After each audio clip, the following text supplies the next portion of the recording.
Bring social and solidarity economy initiatives to scale with appropriate solidarity financing, and what that looks like, and how the normal financing systems we have in place are not conducive to really supporting this. So what can we do?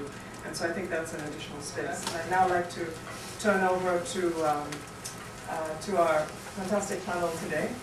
There are 6 speakers. Let's see. Two from civil society, 1 from the UN, and 3 from government. So I'll start with the Mont-Blanc Meetings Scientific Committee representative Natalia Bento Rodriguez, who's based in Morocco at the moment, and we'll really talk about field experiences of implementing SSE with very strong promotion of equality, and including gender equality and equality for young people.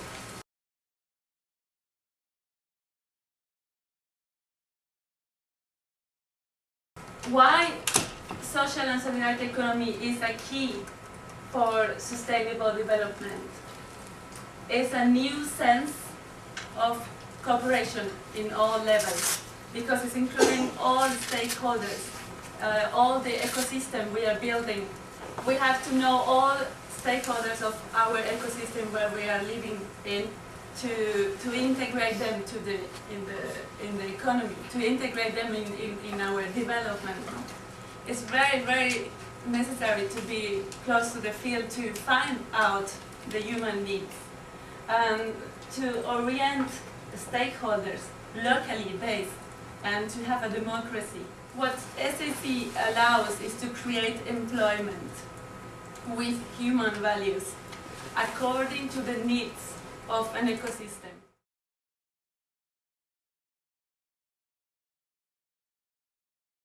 Methods as well, to consider gender as a dynamic process and not as a sole objective. It's a bit like the discussions that have been made sustainable development in the post-2015 agenda, like whether it should be an objective in itself or a transverse topic. So I believe that gender equality has a bit of the same concerns. Also a major point is, a major challenge is to overcome structural constraints and to build alliances. One main point is, one main aspect, characteristics, is collective governance. And therefore the SSE is a lever for new developments, and enables economic and social progress, and is not only a model that can be used for emergency measures. It's a real alternative that can be implemented and that actually works. The SSE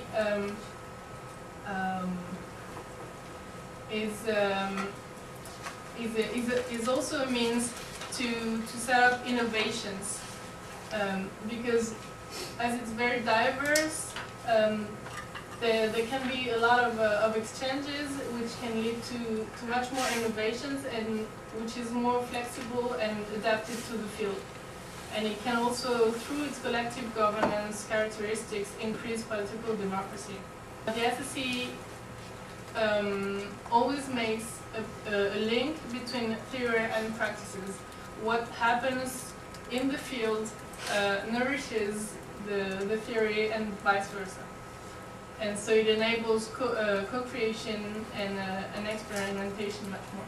The SSE has differences and that values diversity, enables people to work on the same project in a democratic way, and to debate and find common objectives. And women can use this power of acting on the principle of one person, one voice. So it's really at the heart of the SSE that everybody has their say, and women can also have their say. So therefore, SSE is not only an economic model, but it also enables another way to live and to work together.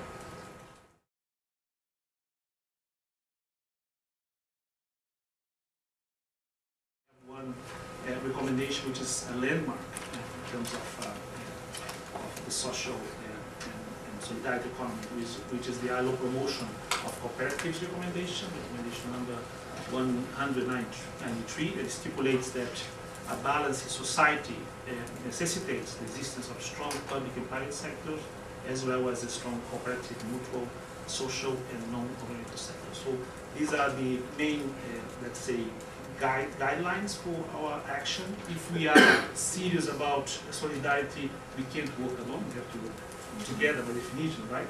So that's why we joined forces with over 15 members and other 2 observers to co-found this interagency network that has it's a partnership to assist countries in mobilizing political will and momentum in terms of promoting SSE international, national policies, international and national policy frameworks. The first component is to enhance the recognition of SSE enterprise and organizations, so there is a promotional component which is very strong. Investment in knowledge sharing and in consolidating networks, so this is very much in line with what Anita just said. Also, we are supporting, coordinating activities to support the establishment of an enabling and institutional environment that favors the creation of and the development of the SSE. And finally, we are working to coordinate efforts among international organizations, social partners, NGOs, and others to promote these efforts. We have a work plan ahead that includes work on research and statistics. I think it's very important to measure the size of the social solidarity economy. This is a question that still has to be answered with precise data, with good research, and also training and promoting economic policies. SSE is a very, very powerful engine of job creation. It's resilient, it has resisted to the crisis. While many of the big firms, big companies are going to bankruptcy, membership actually is expanding in SSEs. So this is a very important message that is, look, there is something that is working and can help us in achieving, in creating jobs. And SSEs also have proved to be a very effective bridge for workers and enterprises to get out of informality and find the same jobs. For the moment, I think lots of efforts will put on the table to discuss what are the topics, what are the goals, what are the important things, and we didn't discuss too much the how. And I think SSE must be part of this.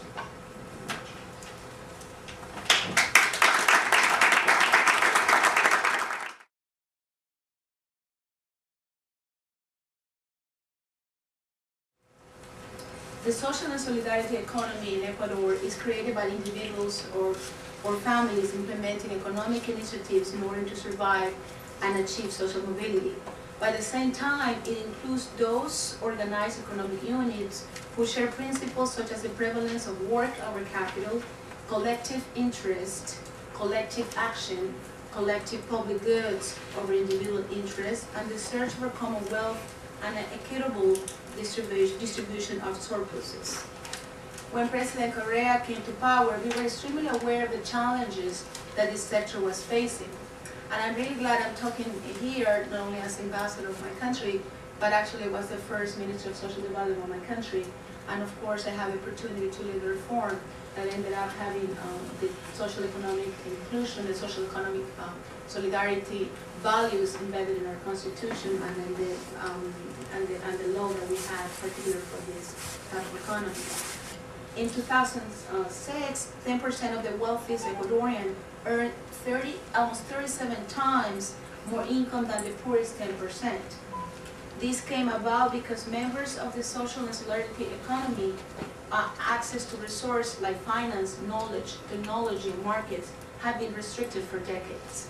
So the economy, the governance that we have didn't provide the instruments for this economy to growth. the government took action and started by recognizing the existence and evolution of the social and solidarity economy. I will say that the most single step that we did at the beginning of the government was to provide this economy and these actors the visibility, the political visibility that they needed. And of course, that started with embedded in our constitution the values that conform the solidarity and social economy. While there is no adequate statistical information on the social and solidarity economy in my country, we do have some data that allow us to make an approximation of the informal sector of our economy. We also have data on employment in different sectors, and by approximating the employment data of the informal sector, microenterprises, and domestic services, we can conclude that at least 57.8% of the total employment in our country correspond to the social and solidarity economy. Additionally, the superintendents of the social and solidarity economy that we formed, we implemented, have now they registered about 20,000 formal units that represent this type of economy in Ecuador, including associations, cooperatives, community enterprises, etc. Combining these two facets of the economy, we cannot ignore the importance that the social and solidarity economy has in our labor market.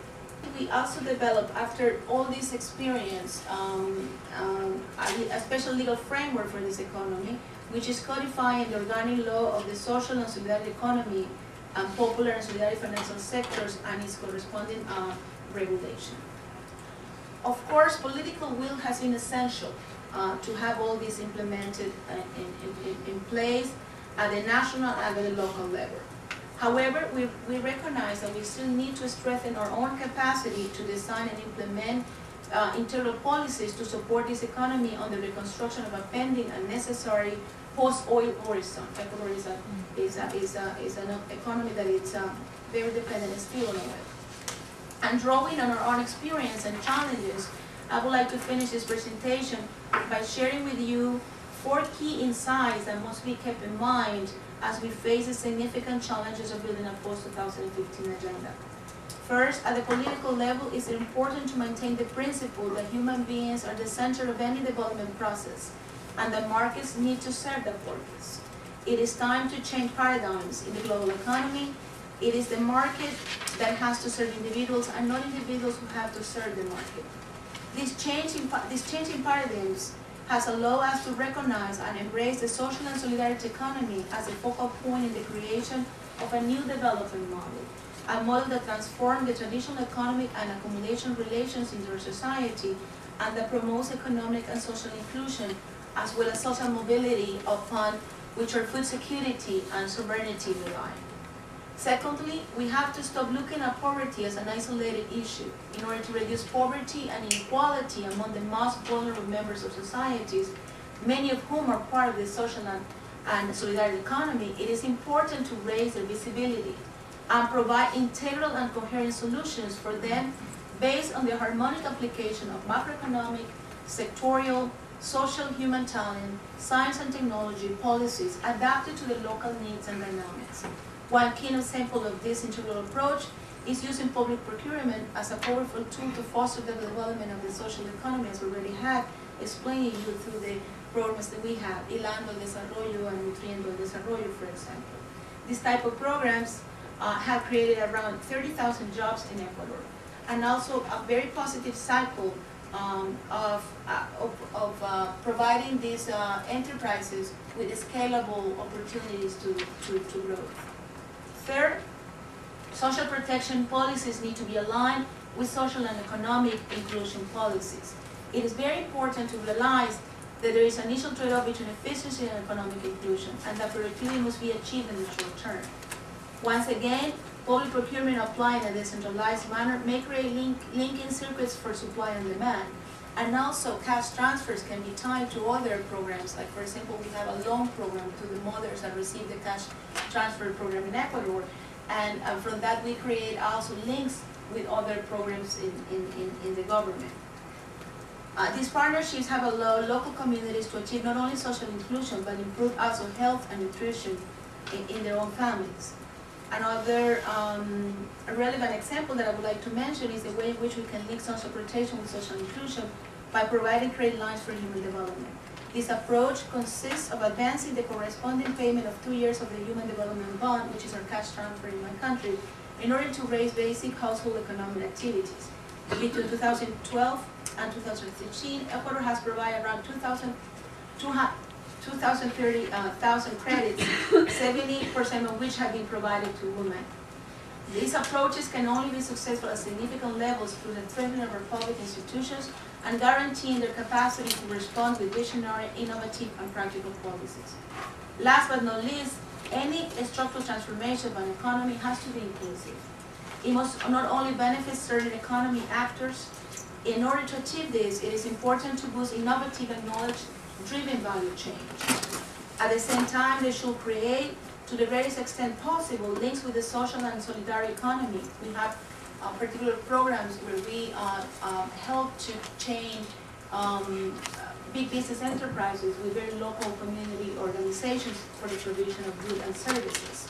And of course, we need to make sure that the technology transfer and access to knowledge doesn't create dependence of those companies that are buying their goods and services, and helping them to accelerate the strengthening of human talent, increasing productivity, and promoting fair conditions for trade.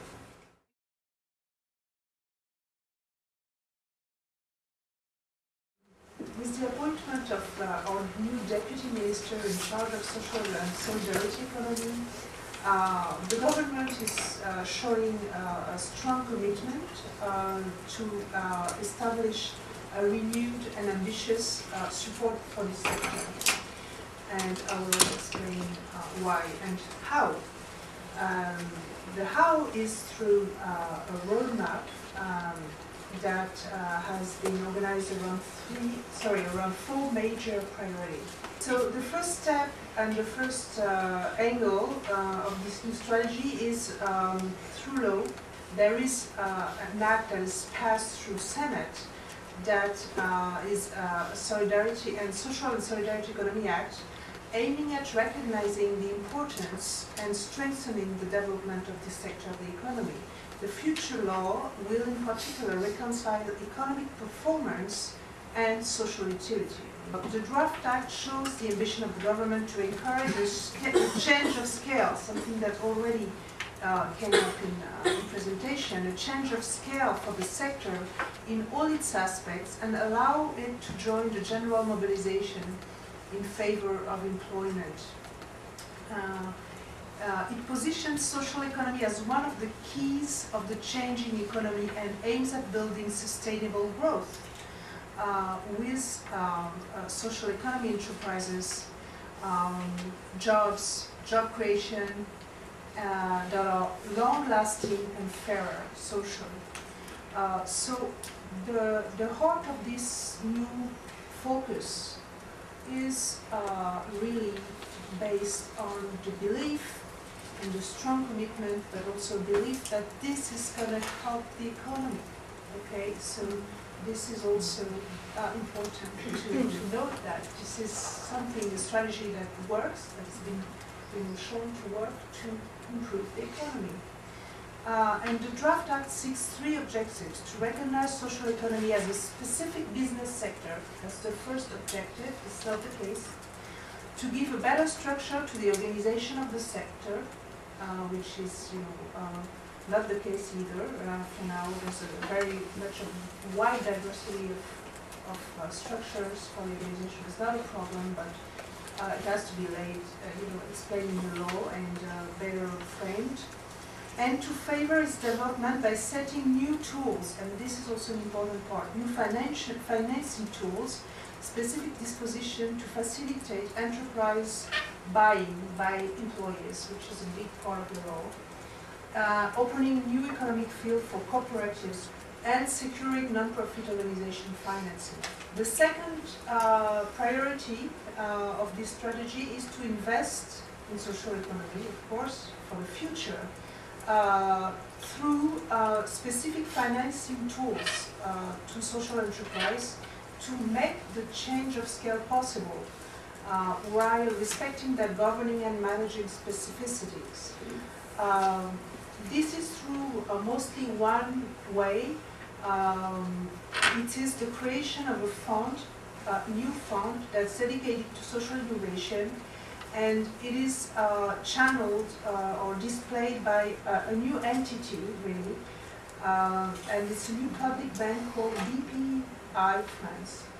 These funds will be used together with European funds as a whole financing strategy for the sector. The third is a strategy, social economy as a strategy to sustain European growth, and this is through the EU, that now recognize fully that social economy is a main actor in sustainable employment creation and a partner for smart, sustainable and inclusive economy.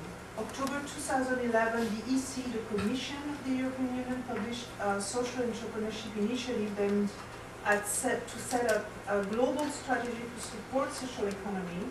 And I will finish by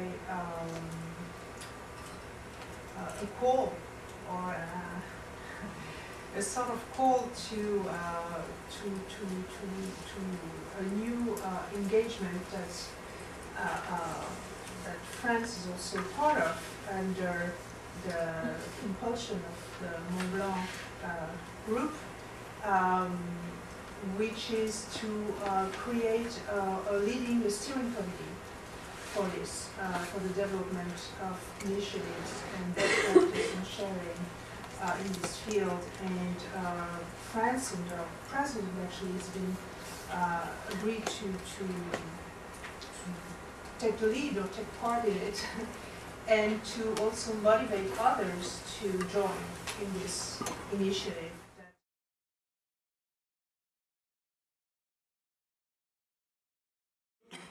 The economic growth would not be sufficient to take up all the challenges. All reforms and projects cannot be absolutely successful without human development. In this case, the human capital represents the most invaluable pledge of progress. That the National Initiative for Human Development was launched in May 80th, 2005 by His Majesty the King Mohammed VI, with the objective of, next please, of ensuring sustainable human development by fighting against poverty, social exclusion, and precariousness.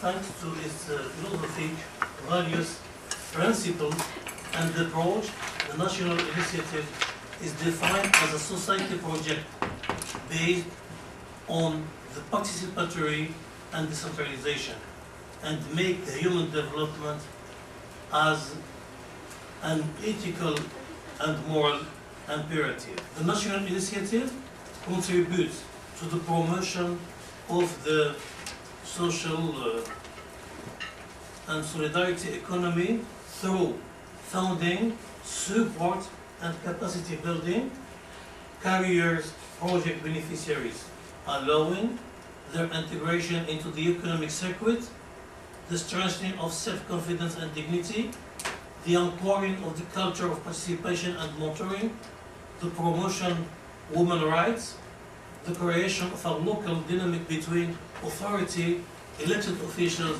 and civil social organizations. From the above mentioned elements, the National Initiative may be considered as a model, as a response to the challenges faced by countries in terms of equality and social equity. After the efforts made, the result achieved, and the positive impact perceived by population target, because the National Initiative is a target policy. Continue to advocate global development based on human development in its broader sense: economic growth, social and solidarity economy, social inclusion, and the protection of the environment. It will certainly continue to support the action undertaken within the framework of the NGLS, so as to give a final impulse to their achievement, while integrating possibly other paradigms to consolidate, eliminate weaknesses, and improve performance. The existing economic model has shown its limits because it has generated inequalities and created large poverty zones. Today's international crisis makes the formulation of a unified concept of development more complex. The complexity of this concept challenges us about local specificities, organization, convergence, governance, funding, and approach. Hence, next please, the following recommendation. Promoting SSE, innovative initiative with a territorial endpoint, improving market access for SSE products, promoting synergy and establishing a strategic partnership framework to harmonize the concept and operating modes while respecting the specificity of each geographical area, strengthening the support and the monitoring of the organization, operating in the social and solidarity economy in terms of management tools, the management method, tools and processes of production and marketing, promoting the new dynamics to cooperative sector by facilitating the networking, capitalizing on experiences and good practices, developing ethical practices, and reinforcing democratic governance.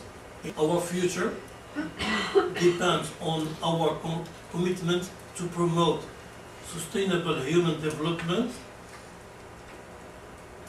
participatory democracy, and the fight against poverty, social exclusion, and precariousness through the social solidarity economy.